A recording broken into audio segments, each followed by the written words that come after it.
Friends గమనించండి, మనం ఇప్పుడైతే నైట్ టైంలో డ్రైవింగ్ చేస్తున్నాము. సో ఖచ్చితంగా నైట్ టైంలో డ్రైవింగ్ చేసే వాళ్ళు చాలా కేర్ఫుల్గా డ్రైవ్ చేయాలి. సో ఎప్పుడైతే మీరు డే టైంలో పర్ఫెక్ట్గా డ్రైవింగ్ చేయడం వస్తుందో, సో మీరు నైట్ టైంలో డ్రైవింగ్ చేస్తున్నప్పుడు ముఖ్యంగా ఫస్ట్ పాయింట్ ఏంటంటే మీరు మీ హెడ్లైట్ అనేది లో బీమ్లో పెట్టుకోవాలి, హై బీమ్లో పెట్టొద్దు. సిటీ ట్రాఫిక్లో ఎప్పుడైనా సరే లో బీమ్లో హెడ్లైట్ అనేది ఆన్ చేసుకోవాలి. ఇక్కడ చూపిస్తా చూడండి, ఇక్కడ నేను ఈ ఇండికేటర్ లివర్ని కిందికి అన్నప్పుడు ఇక్కడ చూడండి, ఇక్కడ డిస్ప్లేలో మనకు బ్లూ కలర్ లైట్ వస్తుంది చూడండి స్ట్రైట్గా, అది మనకు హై బీమ్లో ఉంది. జస్ట్ మీరు ఇండికేటర్ లివర్ అనేది ఇట్లా పైకి కిందికి అంటే లో బీమ్ హై బీమ్ అయితే వస్తుంది. అండ్ ఇప్పుడు మీరు డ్రైవ్ చేస్తున్నప్పుడు అండ్ ముఖ్యంగా మీరు మీ ముందు వెళ్తున్న వెహికల్స్ని పర్ఫెక్ట్గా గమనిస్తూ ఉండండి. సో ముందు వెళ్తున్న వెహికల్స్ అనేది ఆగుతున్నట్టు ముందే గుర్తించండి. సో ఖచ్చితంగా ఎలా తెలుస్తుందంటే మీకు బ్రేక్ లైట్స్ అనేది బ్లింక్ అవుతాయి ఫ్రెండ్స్. సో ఎప్పుడైతే మీరు ముందు వెళ్తున్న వెహికల్ అనేది బ్రేక్ మీద కాలు పెట్టిన ప్రతిసారి 3 లైట్స్ బ్లింక్ అవుతాయి, అంటే కంటిన్యూగా లైట్స్ అనేవి బ్లింక్ అవుతుంటాయి. వాళ్ళు ఎప్పుడైతే బ్రేక్ నొక్కుతుంటారో 3 లైట్స్ వస్తుంటాయి, మధ్యన కూడా మీకు ఒక రెడ్ కలర్ లైట్ వస్తుంది, గమనించండి క్లియర్గా. సో దానికి అర్థం ఏంటంటే వాళ్ళు ముందు స్లో అవుతున్నారని మీరు వెనక నుంచి గుర్తించాలి. మీరు కూడా స్లోగా బ్రేక్ మీద కాలు పెట్టుకొని నెమ్మదిగా స్లో చేసుకుంటూ ఉండాలి. అండ్ సెకండ్ పాయింట్ వచ్చేసి మీరు ముందు వెళ్తున్న వెహికల్స్కి అట్లీస్ట్ సేఫ్టీ డిస్టెన్స్ అనేది ఖచ్చితంగా మెయింటైన్ చేయాలి, దగ్గరికి ఉండొద్దు. సపోజ్ నేను ఇక్కడ లెఫ్ట్ వెళ్ళాలనుకుంటున్నాను, లెఫ్ట్ సైడ్ మీరు చూస్తున్నాను, లెఫ్ట్ సైడ్ ఇండికేటర్ ఆన్ చేసుకున్నాను, ఇలా నెమ్మదిగా లెఫ్ట్ సైడ్ వస్తున్నాను. సో ఖచ్చితంగా మీరు పర్ఫెక్ట్గా ముందే మీరు ఒకవేళ రైట్ లెఫ్ట్ తిరిగేది ఉందంటే ఒక 50 మీటర్ బిఫోరే మీరు ఇండికేటర్ ఆన్ చేయండి. సపోజ్ ఇక్కడ నుంచి నేను యూటర్న్ చేస్తున్నాను, సో ఇండికేటర్ ఆన్ చేసుకున్నాను, నేను రైట్ సైడ్ మిర్రర్లో చూస్తున్నాను, నాకు ఎవరు వస్తుందో అర్థమవుతుంది. ఇప్పుడైతే ఎవరు లేరు. ఎక్కడైతే మనకు యూటర్న్ పాయింట్ ఉందో లాస్ట్ ఎండింగ్ భాగం అంటే చూడండి క్లియర్ గమనించండి, ఇక్కడ ఏదైతే డివైడర్ ఉందో లాస్ట్ భాగం నా మిర్రర్ దాటింది. నేను ఇక్కడ లెఫ్ట్ సైడ్ కూడా చూసుకుంటూ నెమ్మదిగా ఇలా రైట్ సైడ్ తిరుగుతున్నాను. సో ఏ యూటర్న్ అయినా మీకు యూటర్న్ చేస్తున్నప్పుడు అక్కడ కార్నర్లో లాస్ట్లో ఏది ఉంటుందో అది 100% మన రైట్ సైడ్ మిర్రర్ దాటాలి. ఒకవేళ మీరు లెఫ్ట్ తిరుగుతున్నప్పుడు మీకు ఏదైతే లెఫ్ట్ సైడ్ మిర్రర్ ఉందో అది అక్కడ ఏముంటుందో అది ఖచ్చితంగా దాటాలి. సో ఇలా నెమ్మదిగా మీరు పర్ఫెక్ట్గా అన్నీ చూసుకోవాలి, తొందరపడొద్దు. మీకు నైట్ టైంలో డ్రైవ్ చేస్తున్నప్పుడు కొంచెం 2-3 సార్లు డ్రైవ్ చేస్తే మీకు ఆటోమేటిక్గా అర్థమైపోతుంది లైట్ ఫోకస్ అన్నది. మీకు ఒక ఫస్ట్ టైంకు మాత్రం కొంచెం కన్ఫ్యూజ్ అనిపిస్తుంది, కొంచెం కొద్దిసేపే ఒక 5 మినిట్స్, ఒక 5 నిమిషాల తర్వాతకి ఆటోమేటిక్గా తేరుకుంటారు. మీకు పర్ఫెక్ట్గా ముందు వెహికల్స్ అర్థమవుతుంటాయి, డిస్టెన్స్ తెలుస్తుంది. అండ్ కొత్తలో కొంచెం ఫస్ట్ టైం మాత్రం కొంచెం మీకు సైడ్ మిర్రర్లో చూస్తున్నప్పుడు కొంచెం వెహికల్ని మీరు ఐడెంటిఫై చేయలేరు. అంటే మనకు సైడ్ మిర్రర్లో చూస్తున్నప్పుడు మీ పక్కన మీ బ్యాక్ సైడ్ నుంచి కార్ వస్తుందా బైక్ వస్తుందా అనేది కొంచెం స్టార్టింగ్లో మీకు అంత అర్థం కాదు. దాని తర్వాతకి మీరు రెగ్యులర్గా ట్రాఫిక్లో డ్రైవ్ చేస్తూ ఉంటే మీకు మిర్రర్ వ్యూ అనేది చాలా పర్ఫెక్ట్గా అర్థమవుతుంది. చూడండి, బ్రేక్ మీద కాల్ పెట్టే ప్రతిసారి మొత్తం లైట్స్ అన్ని బ్లింక్ అవుతున్నాయి, 3 లైట్స్. సో 3 లైట్స్ బ్లింక్ అవుతున్నాయి అంటే వాళ్ళు స్లో అవుతున్నారు. మీరు కూడా నెమ్మదిగా బ్రేక్ మీద కాల్ పెడుతూ స్లో చేయాలి. ఒకవేళ మాన్యువల్ కార్ అనుకోండి, మీరు స్పీడ్ ప్రకారంగా గేర్లు మారుస్తూ ఉండండి, ఆటోమేటిక్ అయితే ఇబ్బంది ఉండదు. మీకు ఈ స్లో మూమెంట్ ఇంత స్లోగా నడుస్తున్నప్పుడు మనకు 20 ఉంది. సో ఇక్కడ మీకు సెకండ్ గేర్లు వేసుకోవచ్చు మాన్యువల్ కార్ అయితే. ఒకవేళ ఆటోమేటిక్ అయితే మీరు ఏం చేయని అవసరం లేదు, డ్రైవ్ మోడ్లో వెళ్తూ ఉండాలి. అండ్ ముఖ్యంగా ప్రాపర్గా ఒక లైన్లో పెట్టుకోండి, ఏదైనా ఒక లైన్. ఇప్పుడు ట్రాఫిక్ ఎక్కువ జామ్ అయిందనుకోండి, మీరు ఫస్ట్ లైన్ ఉన్నా నడుస్తుంది, మిడిల్ లైన్లో ఉన్నా నడుస్తుంది, ఎక్కడైనా ఉండొచ్చు. మీకు ఒకవేళ ముందు లెఫ్ట్ వెళ్ళేది ఉందనుకోండి, ఒక 100 మీటర్ బిఫోరే ఇండికేటర్ ఆన్ చేసి నెమ్మదిగా లెఫ్ట్ సైడ్ వచ్చేసేయండి. ముఖ్యంగా మీరు సైడ్ మిర్రర్ని మాత్రం బాగా గమనించాలి, ఎందుకంటే మీకు సైడ్ల నుంచి వెహికల్స్ బాగా వస్తూ ఉంటాయి. సో జనరల్గా కొత్త వాళ్ళు ఏం చేస్తుంటారు, ఓన్లీ ఫ్రంట్ సైడ్ మాత్రం ఫోకస్ చేస్తుంటారు. సో ఎప్పుడైనా మీరు ఫ్రంట్ సైడ్ మాత్రమే చూడొద్దు. మీరు ఎట్టి పరిస్థితుల్లో మీకు వెహికల్స్ ఎక్కువ ఉన్నప్పుడు ఇక్కడ ఈ లెఫ్ట్ సైడ్ ఈ మూల చూసుకోవాలి, ఈ mirror side left side mirror చూసుకోవాలి. అండ్ అదేవిధంగా రైట్ సైడ్ కూడా మిర్రర్ చూసుకోవాలి. ఇటు రైట్ కార్నర్ ఈ మూల ఉంది కదా, ఇక్కడ మొత్తం ముందు మీరు రైట్ లెఫ్ట్ అన్ని కవర్ చేసుకోవాలి. సపోజ్ నేను ఇక్కడ లెఫ్ట్ వెళ్తున్నాను, లెఫ్ట్ సైడ్ ఇండికేటర్ ఆన్ చేసుకున్నాను, ఇక్కడ లెఫ్ట్ సైడ్ మిర్రర్ చూస్తున్నాను, నాకు ఎవరు వస్తుందో తెలుస్తుంది. ఇలా నెమ్మదిగా లెఫ్ట్ వచ్చాను. చూడండి, ఇక్కడ బైక్ వాడు లాస్ట్లో ఇటు వచ్చేస్తున్నాడు.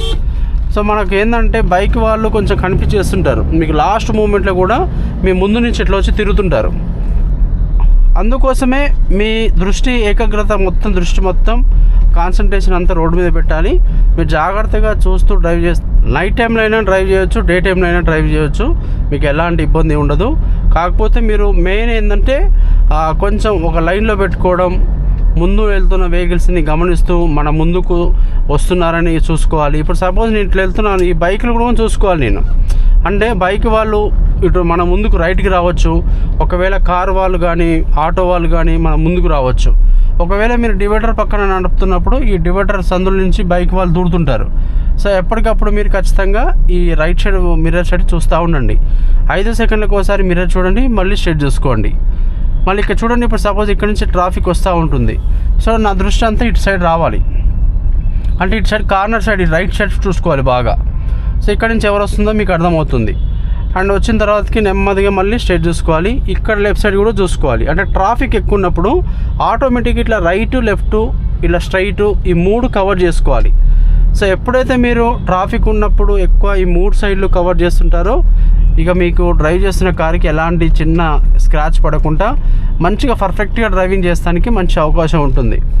మీకు పెద్దగా తేడా ఉండదు నైట్లో డేలో, ఎందుకంటే మొత్తం అన్ని వెహికల్స్ యొక్క లైట్స్, స్ట్రీట్ లైట్స్, ఇలా లైటింగ్ అనేది మీకు బాగానే ఉంటుంది ఫ్రెండ్స్. ఎంత చీకటి ఏముండదు, మీకు అర్థమైపోతుంది. మీరు రెగ్యులర్గా డ్రైవ్ చేస్తూ ఉంటే మీకు ఈజీగా వచ్చేస్తుంది, పెద్ద కష్టమేం కాదు. సో కాకపోతే మీరు కొంచెం ప్రతిదీ గమనించుకుంటూ నెమ్మదిగా చేస్తే ఎలాంటి ఇబ్బంది ఉండదు. సపోజ్ నేను చూడండి ఇక్కడ యూటర్న్ చేయాలనుకుంటున్నాను, రైట్ సైడ్ ఇండికేటర్ ఆన్ చేశాను, ఇలా ఫస్ట్ లైన్కి వచ్చేసాను. నా పక్కన కూడా ఒక కార్ వస్తుంది, క్లియర్గా తెలుస్తుంది. సరే యూటర్న్ దగ్గర మీరు తొందరపడద్దు, నెమ్మదిగా మీరు compulsory right side, front side, ఇట్లా లెఫ్ట్ సైడు ఇక్కడ నుంచి కూడా మన పక్క నుంచి కూడా వెహికల్స్ వస్తుంటాయి. చూడండి ఇక్కడ పిల్లర్ అనేది మనకు మిర్రర్ దాటేసింది లాస్ట్ భాగం. నెమ్మదిగా స్టీరింగ్ తిప్పుతున్నాను, మళ్ళీ రైట్ మిర్రర్ చూస్తున్నాను, ఇటు సైడ్ కూడా చూసుకుంటున్నాను. మళ్ళీ ఈ పాయింట్ కూడా చూడాలి, ఎందుకంటే బైక్ వాళ్ళు దూరుతుంటారు. సో తిరిగినాక వెంటనే స్టీరింగ్ అనేది తక్కువ స్ట్రైట్ చేయాలి, మీరు లేట్ చేయొద్దు. లేట్ చేస్తే మళ్ళీ అటు డివైడర్ సైడ్ వెళ్ళిపోతుంది. మీరు ఇక పూర్తి టర్న్ తిరిగారు, మీరు స్ట్రైట్ అవుతున్నారు అనే లోపే కంపల్సరీ స్టీరింగ్ అనేది ఎప్పటికప్పుడు తిప్పుతూ ఉండాలి. సో ఆ విధంగా మీరు స్టీరింగ్ వెంటనే తిప్పేస్తే మీకు అనేది వెహికల్ అనేది స్ట్రైట్ అవుతుంది. చూడండి, సపోజ్ నేను ఇక్కడ లెఫ్ట్ వెళ్ళాలనుకుంటున్నాను, లెఫ్ట్ సైడ్ ఇండికేటర్ ఆన్ చేశాను. ఇక్కడ లెఫ్ట్ సైడ్ దృష్టి ఎక్కువ పెట్టాను, ఎందుకంటే ఇక్కడ నుంచి వెహికల్స్ వస్తుంటాయి. సో ఇక్కడ సైడ్ చూసుకోవాలి, అక్కడ నుంచి కూడా వెహికల్స్ వస్తున్నాయి చూడండి, అక్కడ కూడా చూసుకోవాలి. నెమ్మదిగా బ్రేక్ కొట్టి ఆపాలి. ఒకవేళ మీరు మాన్యువల్ అనుకోండి, బాగా స్లో అవుతున్నప్పుడు గేర్లు మార్చండి, లేకపోతే ఇంజిన్ అనేది ఆగిపోతుంది. ఆటోమేటిక్ పెద్ద ఇబ్బంది ఉండదు, మీకు ఇంజిన్ ఆగిపోవడం అనేది ఉండదు. సో మాన్యువల్ కార్ అయితే మీరు ఖచ్చితంగా పూర్తిగా కార్ ఆగిపోతే ఫస్ట్కి రండి. నెమ్మదిగా కొంచెం స్లో మూమెంట్ ఉంది, ఒక 20 ఉందన్నప్పుడు 15-20 అప్పుడు మీరు సెకండ్ గేర్లో ఉండొచ్చు. నెమ్మదిగా ఉండాలి. ఒకవేళ ఇంకా బాగా స్లో అవుతున్నాయి, ఒక 10 వచ్చింది అన్నప్పుడు కూడా మీరు ఫస్ట్ వేసుకోండి. మీకు స్టార్టింగ్లో ఇంజన్ అనేది ఆగిపోకుండా ఉంటుంది. ప్రతిసారి మీరు స్లో మూమెంట్లో సెకండ్ గేర్లో ఉన్నా కూడా మీరు క్లచ్ నొక్కుతూ ఉండండి, మీకు ఎలాంటి ఇబ్బంది ఉండదు. డే టైంలో డ్రైవింగ్ చేస్తున్న వారు ఖచ్చితంగా నైట్ టైంలో కూడా డ్రైవింగ్ అనేది ప్రాక్టీస్ చేయండి, మీకు అన్నీ సేమ్ ఉంటుంది. ఫస్ట్ ఆఫ్ ఆల్ మీరు భయపడొద్దు. మీరు డే టైంలో అయితే ఎలా నడుపుతున్నారో నైట్ టైంలో కూడా సేమ్ టెక్నిక్స్, మీరు క్లచ్ నొక్కే విధానం, గేర్లు మార్చే విధానం, బ్రేక్ నొక్కే విధానం, యాక్సిలేటర్ ఇచ్చే విధానం, మీరు మిర్రర్ సైడ్ మిర్రర్ చూసుకునే పద్ధతి, సైడ్లు చూసుకునేది, డిస్టెన్స్ మెయింటైన్ చేసేది అన్నీ సేమ్ ఉంటుంది. కాకపోతే ఇక్కడ డే నైట్ అనేది ఒక్కటే తేడా. మీరు స్టార్టింగ్లో మీకు కొంచెం కన్ఫ్యూజ్ అనిపించినా మీరు అలా రెగ్యులర్గా ప్రాక్టీస్ చేస్తూ ఉండండి. స్టార్టింగ్లో మీరు కొంచెం ట్రాఫిక్ లేని రోడ్లలో వెళ్ళండి, మీకు ఎలాంటి ఇబ్బంది ఉండదు. ఫస్ట్ మీకు ప్రాక్టీస్ అవుతుంది. సో అన్ని జాగ్రత్తలు పాటిస్తూ ఖచ్చితంగా 100% ప్రతి ఒక్కరూ నైట్ టైంలో డ్రైవింగ్ చేయడం చాలా ఈజీగా వస్తుంది. సో ఖచ్చితంగా ఏదైనా సరే మీరు డ్రైవింగ్లో నేర్చుకోవాలంటే ప్రాక్టీస్ అనేది చాలా మోస్ట్ ఇంపార్టెంట్. మీరు ప్రాక్టీస్ చేస్తే రాదు అనేది ఏముండదు, అన్నీ క్లియర్గా తెలుస్తాయి ఫ్రెండ్స్. మీకు స్టార్టింగ్లో ప్రతిదీ కొత్త అనిపించినా, కష్టంగా అనిపించినా మీరు దాని గురించి క్లియర్గా తెలుసుకొని రెగ్యులర్గా డ్రైవింగ్ చేస్తూ ఉంటే మీకు ప్రతిదీ అర్థమవుతుంది, క్లియర్గా వస్తుంది. సో ఈ విధంగా ప్రతి ఒక్కరూ పర్ఫెక్ట్గా అన్నీ తెలుసుకొని డ్రైవింగ్ చేయండి, మీకు డ్రైవింగ్ అనేది 100% క్లియర్గా వస్తుంది. ఓకే ఫ్రెండ్స్, ఇది ఈరోజు వీడియో. మీకు ఈ వీడియో ఎలా అనిపించింది అనే దాని గురించి ఖచ్చితంగా మీ అభిప్రాయాన్ని కామెంట్ రూపంలో ప్రతి ఒక్కరు తెలియజేయండి. సో వీడియోని మాత్రం లైక్ చేయాలి. ఇంకా చాలా వరకు వీడియో చూస్తున్నారు కానీ లైక్ చేయడం లేదు. సో ఖచ్చితంగా మీరు వీడియోని లైక్ చేయండి.